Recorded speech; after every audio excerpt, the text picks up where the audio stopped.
time for In the Paint, sponsored by Terre Haute Savings Bank and Union Center for Sports Medicine. Now, with the best hoop show in the Wabash Valley, Rick Semler and Ross Rawling. Good evening and welcome to the first In the Paint of 2013. That's Ross Rawling. He still has a smile on his face from all the pizza he ate last week at the Pizza Hut Classic. I'm getting closer, but still struggling to get completely healthy and get my voice back from the Classic. Together, we're a heck of a tandem. I'm telling you, we're limping into this one, but we're going to make it happen, right? On to better things like the basketball we had in the Valley tonight. We had a huge Class A showdown between North Davies and Lagodi, semifinals at the Greene County Invitational, a big-time rivalry game between Vincennes, Lincoln, and Jasper, and Marshall, Casey, Westfield, and Robinson in action over in Illinois. But we'll start the show right here in Indiana with Terre Haute South. After dropping their opener in the Pizza Hut Classic, South won 3 straight in the tourney to even their record at 6-6 on the year. South had a MIC home game tonight against Warren Central. Warriors' Devin Hawkins with the trifecta. Warren Central was up 19 at the half. Kavaris Gregory would get South's first hoop of the second half. Off on his first attempt, he kisses 2 home on his second effort. Jeffrey Turner drills the jumper right in the defender's face. Turner led South with 24 points. Warren Central star Devin Davis Jr. sat most of the first half with foul trouble, but you see there his talent. The IU recruit is unbelievable. So long and athletic, especially on that play. Greg Newton cleaning up inside for the Braves, scores on the putback, but I'll tell you what, Ross, this Warren Central team, the most athletic team I've seen this season. 6'8" sophomore Gary Bonds, good inside. He led WC with 21 points. He's being looked at by IU and Purdue. They have D1 talent up and down their lineup. All Warren Central tonight, 82-47 over Terre Haute South. At the Green Dome, West Vigo hosted Riverton Park. Brandon Bovair splashes home a 3. RP led after one quarter, 18-7. Vikings would start the comeback in the second quarter. Alex West would score on back-to-back trips for West Vigo.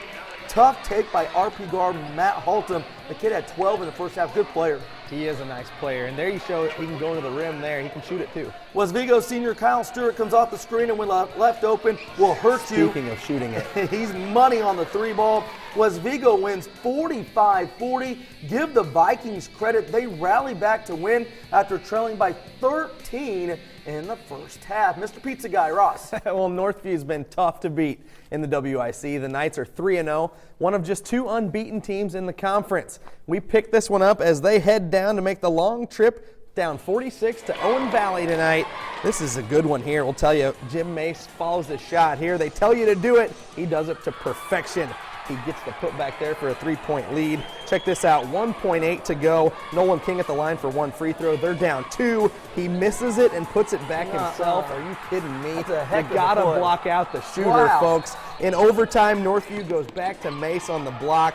He gets it to go, but Owen Valley answers on the other end. Look at this, a little backdoor dipsy-do reverse lay-in. The Patriots come back from a 20-2 first quarter deficit. They beat Northview 72-64. Time for our first timeout. When we come back, we'll head to the Cougar Den for the big North Davies Lagodi game. The game lived up to the hype. Plus, we have highlights from the Greene County Invitational, and we'll head down south with stops at Washington, Washington Catholic, and Vincennes Lincoln when In the Paint returns.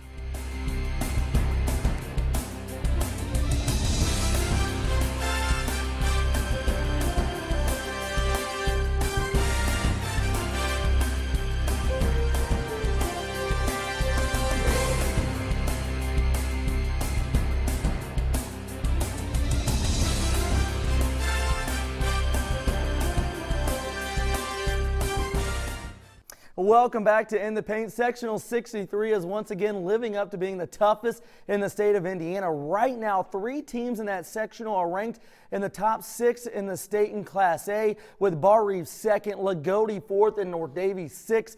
These teams are about as even as you get, but that was evident on Monday when Bar Reeve beat North Davies in double overtime. Tonight, the Cougars were trying to bounce back. Wouldn't be easy against Lagodi.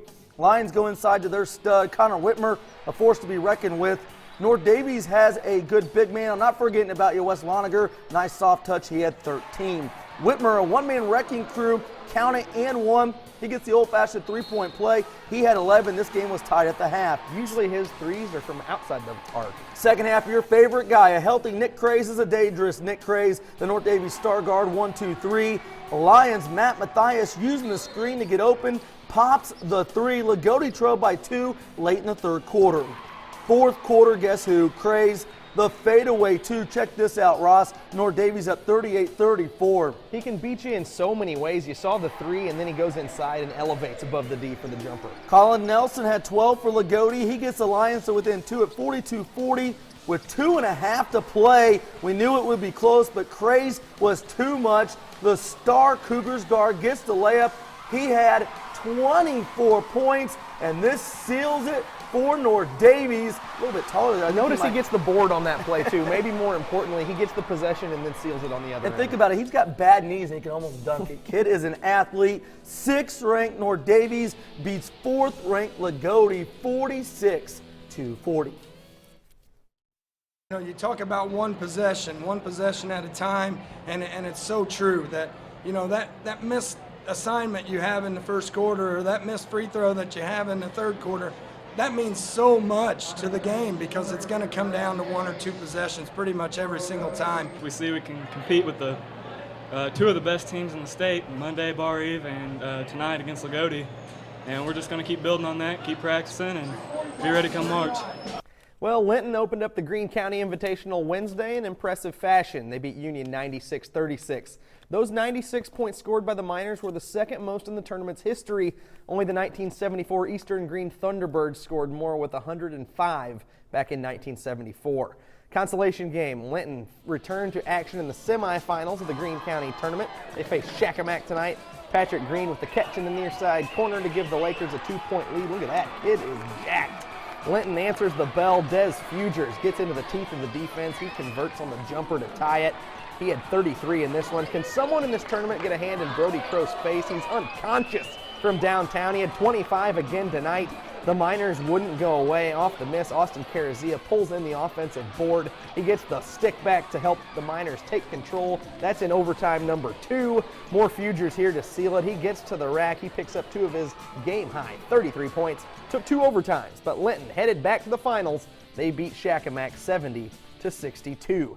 The second semifinal had the 2-time defending champs of this tournament. That's Eastern Green against WRV. Home fans are pumped. Nathan Sparks catches the top of the key, gets down the lane, some English on the lay-in.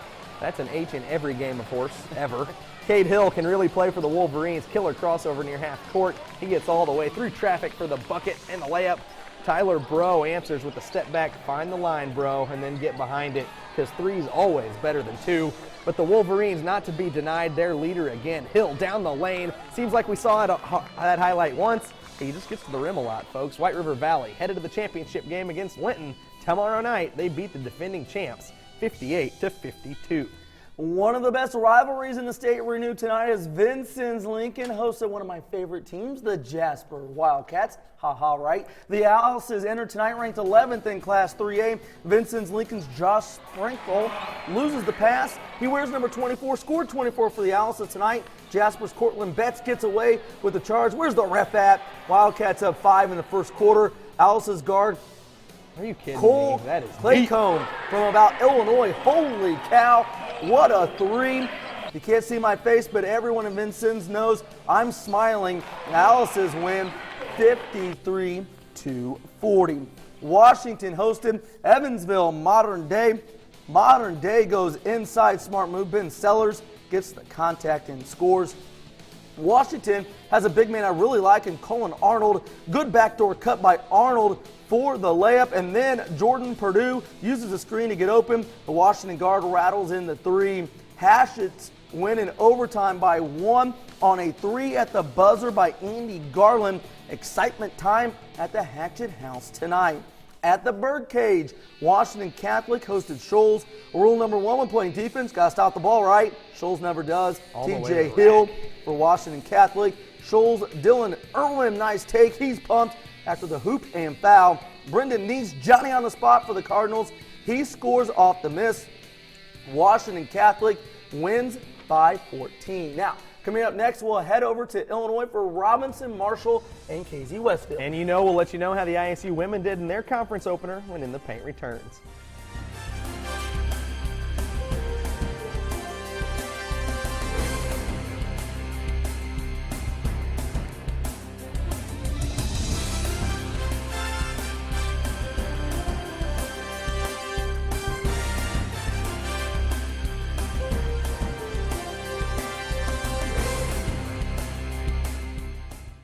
Welcome back to In the Paint. No doubt the darlings of this year's Pizza Hut Classic was Robinson. They knocked off the three biggest schools in the tourney in Terre Haute North, Terre Haute South, and Northview before falling to Rockville in a title game and finishing in second place. Robinson back in action tonight for the first time since that Rockville loss. They were at Palestine Hudsonville. Check out Maroons freshman Noah Tennyson with the teardrop. Billy Sears is a little thief. He goes coast to coast for the deuce for Hudsonville Palestine. This game was a blowout when we got there in the fourth quarter. A lot of Robinson backups were in playing well. Wes Harrison counted and won. Robinson wins big. Derek Nicholson led Robinson tonight with 19. Aaron Seiler chipped in 16. Mr. Ross. Also in Illinois, KZ Westfield had a chance to pick up a quality win tonight. The Warriors at home facing a tough test. They hosted undefeated Newton. Some nice energy over in KZ for this contest, but it's Newton coming out with the lead. Great move here by Dylan Davidson. He gets all the way to the rim. Davidson's a nice player for Newton. KZ answers, though. Brandon Wolf, a nice lead pass ahead to A.J. McNeil. Great finish at the hoop by McNeil. More Newton this time. They get it to the short corner. It's Lucas Stone, pure on that jump shot for the early lead. The Warriors weren't to be denied tonight, though. Trevette Scales playing some D, the swipe, and the look to Matt McCown for the uncontested lay-in. Then some great ball movement. Zach Murphy to Brandon Wolf, inside to Scales, cutting to the hole. Two of his team-high 21 points. Finally off the miss from three here, it's Wolf right there on the weak side. He gets the stick back. He finished with 20. KZ hands Newton their first loss of the year. They win it 74-67. At Marshall, the Lions hosted Oblong. Down 9 in the third quarter, the Panthers go to Colin Meese in the corner. He buries the jumper to cut it to 7. Then Meese from the same spot, long on the jumper this time. But look at Gerald Richardson, soars into your picture and puts it back in. We'll call it an alley-oop and a 3-point Marshall lead. That's when the Lions turned it on. Taylor Maurer, nice catch in the paint, so patient, feels out the defense and converts on the turnaround hoop. Now he's passing it out of the double team. Maurer finds Thomas Sisson wide open. He drills the 3. Maurer was just tough as nails in the post tonight. He had a double-double helping that effort here. A nice tip in by Maurer. He had 12 and 10. Thomas Sisson, the team high 14. Watch him right here with the ball in his hands. They're Great so point good. guard. Blow by to the rim, count the bucket. That is just really not That's too what fair. happens when I play Ross in basketball. Just blow by. He wishes. Marshall extends it in the second half. They beat Oblong 55-36. At 8-3, the ISU women's basketball team posted the second-best non-conference record in the Missouri Valley. That's impressive, but the real work begins now for the Lady Sycamores. They want to compete for the conference championship. ISU opened MVC play tonight at home against Bradley. Early on in this one, good ball movement. ISU gets it to their sharpshooter. It's Anna Munn from the corner. She knocks it down. What a lift Rachel Mahan has given the Sycamores on the interior. Tough play here. She had 18 big points, so physical inside. Later in the half, more Munn from the other corner this time. You've got to guard her, folks. Munn had 18. This one's knotted up with just over 7 seconds left. Taylor Whitley has the ball in her hand. She's fouled on her way to the bucket. Whitley strolled to the line, and like seniors do, she knocks down the free throw. That's the second of 2. Last chance for Bradley. They're down 1. They get it all the way down the court, work it inside to the block. Look at this. They get a good look, but the horn goes off. Shot doesn't fall anyway. The celebration is on for the Sycamores. They start the conference season off right. Indiana State beats Bradley 55-54 on a late free throw from their senior, Taylor Whitley. You know, the only thing that was going through my mind was I need to do this for my team, and like just I need to do this for my teammates, and that's what was going through my mind at the time. Time now for our Sports 10 Spirit Awards. Shaq and Mac fans right there looking pretty good, all decked out tonight. And White River Valley fans, they were upset with me the other night, Ross. I know you've had fans upset with you because I didn't put them on TV. Well, there you go, guys. The Wolverines are on TV tonight. And they've cheered their guys into the championship of that tournament. Good work. Well, big college football news. Indiana State All-American running back Shakir Bell has confirmed to Sports 10 he is coming back to ISU for his senior season. There's the sigh of relief everyone needed. The Sycamores, Bell, one of the top players in the FCS. He made his decision today after sitting down and talking with the ISU coaching staff. Shakir told Sports 10, quote, "I'm glad to have one more year at ISU. Still a lot of things to accomplish," end quote. Great news for Coach ISU Sanford hasn't football. coached the game at ISU and already picked up a big win. Couldn't have said it better myself. Now, tomorrow, again, Sports 10 will be at Terre Haute North, host Rockville, maybe one of the best games of the year in the Valley. Oh, should be a huge ball game. Rockville coming off that Pizza Hut Classic win. North, they weren't happy with their 5th place finish. They're going to want to get at Rockville a little bit and prove just how good they are. And it's a good basketball team. It's going to be a great ball game. Should be a great game. Another game will be at the Greene County Invitational. Should be a good championship game. Linton, WRV, 2 teams that want to win that tournament so bad. Well, you saw Linton fight so hard tonight to get there. 2 overtimes. You got to wonder, are the legs going to be fresh for tomorrow night's game? And then WRV playing at their home court. They knock off the 2-time defending champ Thunderbirds. Big win for WRV. That'll be a fun one. Also tomorrow, the ISU men's basketball team 2-0 in the conference for the first time in 5 years at 11th ranked Creighton. We'll find out. We know the Sycamores are good. They got a chance to prove that to the rest of the nation tomorrow. That does it for In the Paint. Hope everybody has a great weekend.